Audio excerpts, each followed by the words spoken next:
Il y a 3 ans, l'invasion russe sur le sol ukrainien a entraîné celle que l'on appelle désormais la guerre d'Ukraine. Bonjour Irina Lampeka. Bonjour. Merci d'être dans ce studio. Vous êtes ukrainienne, présidente de l'association Portail de l'Ukraine, basée dans les Hauts-de-France. Vous étiez venue il y a 3 ans dans ce studio.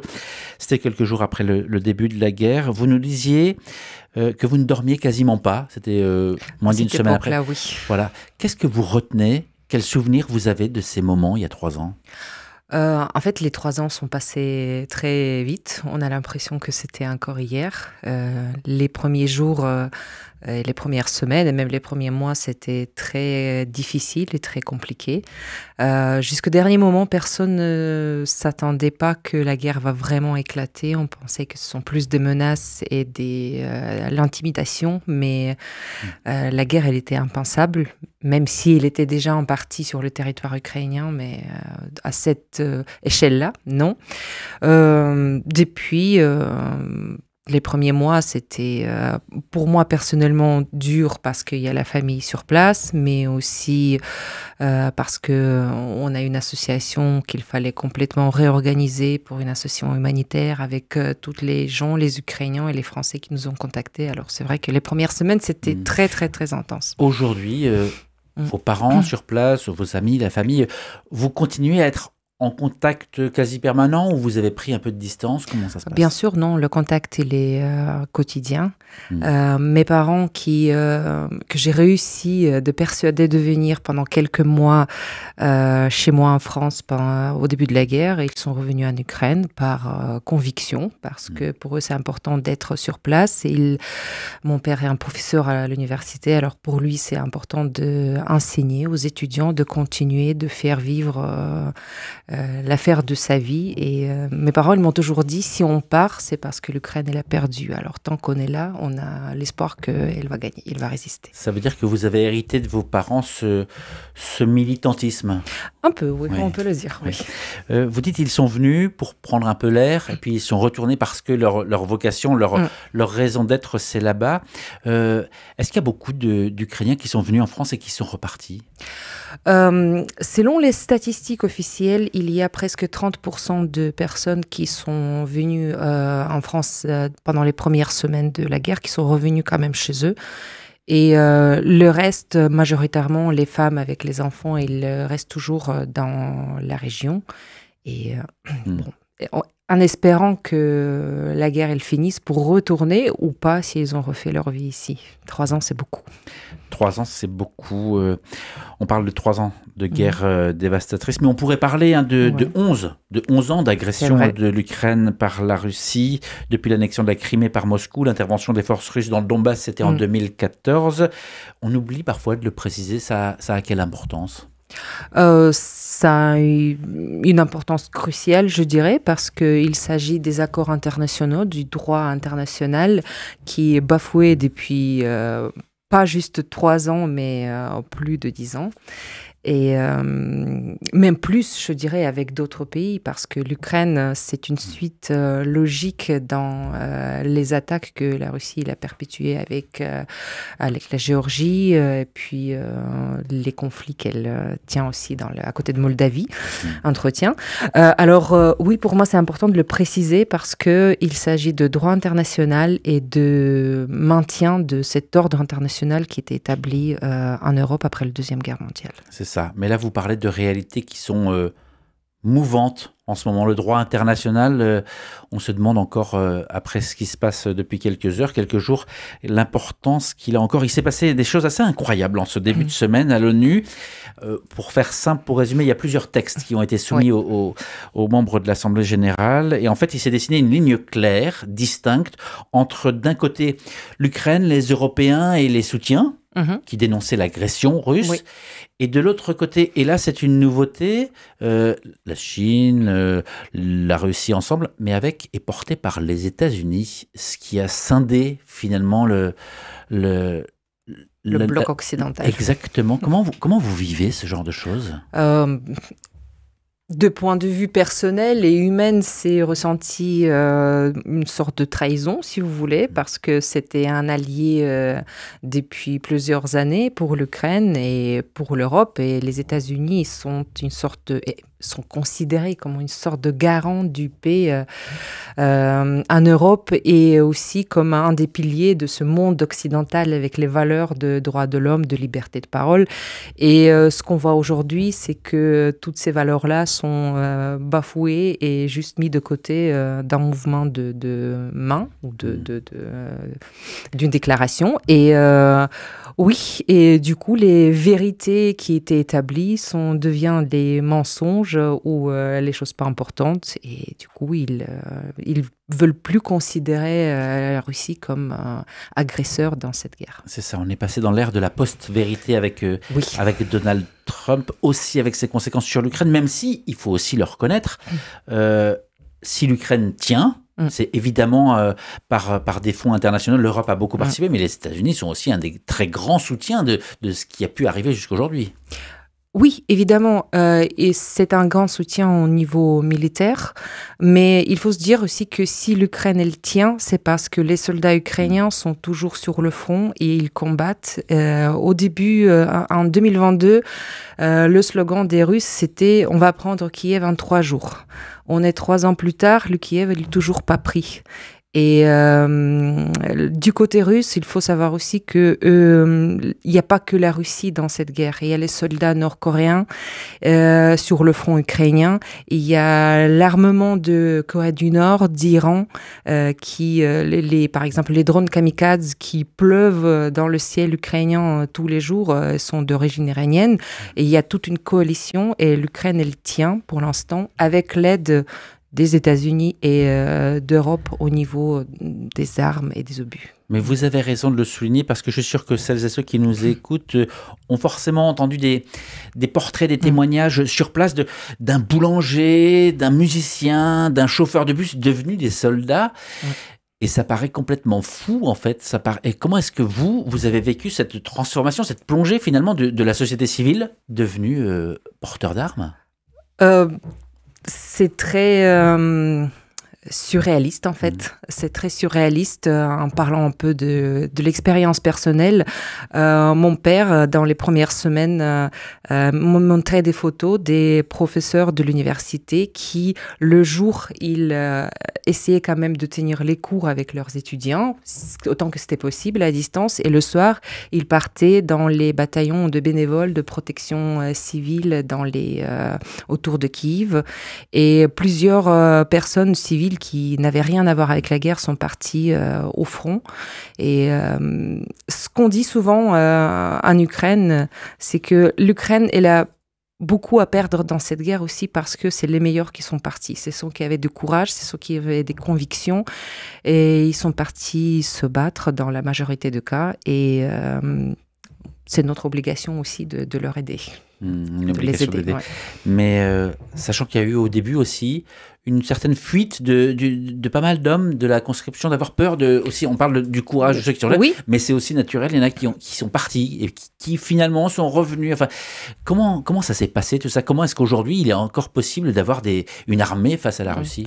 Je pense que c'est une question assez compliquée et contradictoire dans le sens que on n'est pas là pour juger. Je peux personnellement comprendre que la guerre c'est affreux, ça fait peur. Il y a des gens qui ont de courage et qu'ils y vont.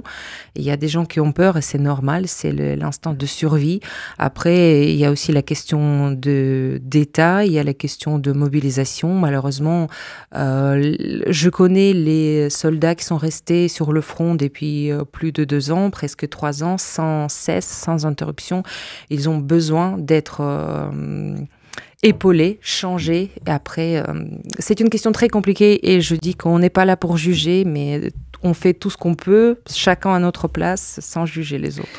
Irina Lampeka, ukrainienne, présidente de l'association Portail de l'Ukraine, basée dans les Hauts-de-France, et donc l'invité d'RCF Hauts-de-France, à retrouver sur la page YouTube d'RCF Hauts-de-France et sur le site rcf.fr, région Hauts-de-France. Votre président, Volodymyr Zelensky, est attendu aux États-Unis à la fin de la semaine. Il doit signer un accord avec Donald Trump. C'est ce qui est annoncé. On n'en sait pas plus pour l'instant sur l'accès aux minerais rares, aux terres rares dans le sol ukrainien, il devrait rencontrer l'homme qui, il y a quelques jours encore, le traitait de dictateur, de menteur, qui disait que l'Ukraine a provoqué la Russie. Comment on comprend ce genre de situation? Je vous avoue que j'aurais été en Ukraine, peut-être jamais je voterais pour Zelensky, mais je trouve que pendant cette guerre, il a vraiment pris cette position de président et ses responsabilités d'une manière assez admirable.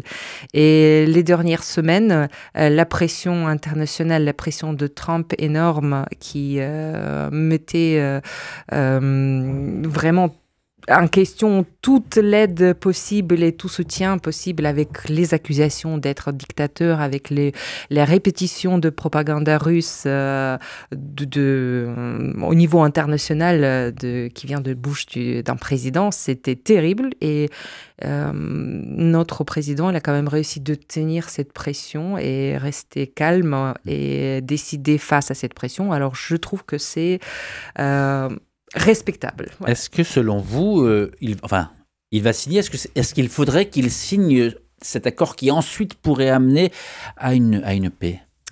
Nous ne connaissons pas encore complètement le texte exact de cet accord. Par contre, il paraît que même s'il y a un accord économique, il n'y a aucune garantie militaire dans cet accord. Les sommes mensongères que Trump il a prononcées en parlant de 500 milliards de dollars d'aide qui n'étaient jamais vraies, il faut le diviser par 10. Je sais que ces sommes-là sont renégociées. Alors, on verra ce que ça va donner, mais pour l'instant, rien n'est sûr. Et vous avez vu la rencontre entre Donald Trump et Emmanuel Macron. Comment vous jugez la France dans ce dossier? Très bien. Franchement, bravo. Justement, le président français qui se veut un peu le leader européen sur ce dossier, qui va aussi de ses arguments. La France qui, au moment de l'invasion, a ouvert grand les portes. Les Hauts-de-France ont ouvert aussi. C'est une des régions qui a le plus accueilli. Qu'est-ce que vous en retenez de l'accueil qui a été fait aux Ukrainiennes, aux Ukrainiens? Je n'arrête pas de remercier les Français dans la région qui nous ont aidés, qui ont accueilli les familles, qui continuent de faire les dons du matériel financier pour l'aide humanitaire en Ukraine. Je trouve que cet élan de solidarité, il était admirable, il était unique dans quelques genres et ça prouve que peu importe les situations et peu importe les malheurs qui peuvent nous arriver, pas seulement localement mais même au niveau international, on est capable de se mobiliser et de faire des belles choses. Maintenant, il faut juste continuer de tenir et ne pas se lasser de cette situation. En soulignant tout de même que les personnes en provenance d'Ukraine étaient les bienvenues quand d'autres pays ne sont pas forcément les bienvenus en France et c'est pas les mêmes réalités. C'est plus compliqué que ça, mais je trouve que les valeurs humaines sont internationales, peu importe les pays. Après, le contexte, il peut être différent et les suites, ils peuvent être différentes. Et l'intégration en France, elle est très importante et je sais que les Ukrainiens, pour eux, c'est très important de parler en français, de retrouver le travail, d'être vraiment les membres de société et pas juste profiter de la situation. Irina Lempicka, peut-être une question un peu plus personnelle pour comprendre peut-être s'il n'y a pas un grand écart qui se joue aussi dans votre tête, parce que donc l'association Portail de l'Ukraine, elle a été créée en 2014, à l'origine plutôt culturelle. Oui. D'ailleurs, vous êtes une femme culturelle, vous êtes polyglotte, vous parlez, si j'ai bien compris, le français, l'anglais, l'allemand, le russe, l'ukrainien, vous êtes fille, vous l'avez dit, d'universitaire, vous êtes arrivée à l'âge de 25 ans. Comment est-ce que vous vivez le fait d'être ici en France où la vie est tout de même plutôt paisible? Parfois, c'est très difficile, le décalage entre la vie ici, en France, qui est exactement facile, qui est légère presque, et la réalité dure en Ukraine, où par exemple, encore aujourd'hui, À côté de Kiev, dans la région de Boutcha, il y a un drone qui a visé une maison privée, une journaliste et un médecin, docteur d'oncologie. Il était tué cette nuit, juste à côté de Kiev, à côté de cette ville Boutcha qu'on connaît tous. Et voir ces visages sur les réseaux Facebook et savoir que c'est juste à côté de l'endroit où tu vis, c'est très compliqué d'un côté. Mais de l'autre côté, je cite beaucoup mes parents cette fois-ci, mais chaque fois quand j'appelle ma mère, elle me raconte ce qu'elle a fait cette semaine. Et elle a dit, je suis allée au théâtre, je suis allée à une exposition, voilà, on est allé à un restaurant avec les amis. Et je trouve que c'est important de continuer de vivre. Parce que si les Ukrainiens se battent aujourd'hui, ils se sont pas, et s'ils s'opposent à la Russie, c'est parce qu'ils veulent avoir cette liberté de vivre et de profiter de la vie, de vivre dignement. Et je pense qu'il faut faire la même chose ici, de continuer de se battre à son niveau, mais continuer de vivre. Alors, je le disais, hein, à travers l'association Portail de l'Ukraine, vous avez et vous collectez des fonds et vous organisez davantage des convois humanitaires pour l'Ukraine. Mais tout de même, est-ce que vous avez le sentiment du devoir accompli? Est-ce que vous avez fait ce qu'il fallait faire? On a fait ce qu'on a pu faire. Est-ce qu'on a fait ce Et vous, en tant que personne, en tant que porteuse de la cause ukrainienne, est-ce que vous avez l'impression, depuis 3 ans, d'avoir fait ce qu'il fallait faire? Je pense qu'on s'est engagé d'une manière assez importante et disons que je pouvais pas faire autrement. C'était vraiment quelque chose qui était urgent et encore une fois, connaissant plusieurs personnes qui sont et sur le front et dans la population civile, la souffrance qui est quotidienne, c'est impossible de ne pas aider et de juste baisser les bras et de tourner le regard. Encore une fois, beaucoup de Français, ils ont fait la même chose à côté de nous, avec les autres associations. Après, on peut toujours faire plus. Ne pas peut-être rentrer dans cette angoisse de ne pas avoir assez fait parce que sinon ça nous mine et ça nous empêche de continuer.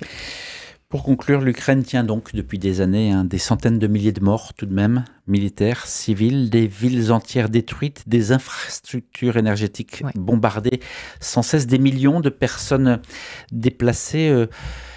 Qu'est-ce que vous souhaitez aujourd'hui si un accord de paix, de cessation des hostilités arrive demain? Est-ce que vous l'encouragez, sachant que un 5e du territoire est actuellement occupé par la Russie?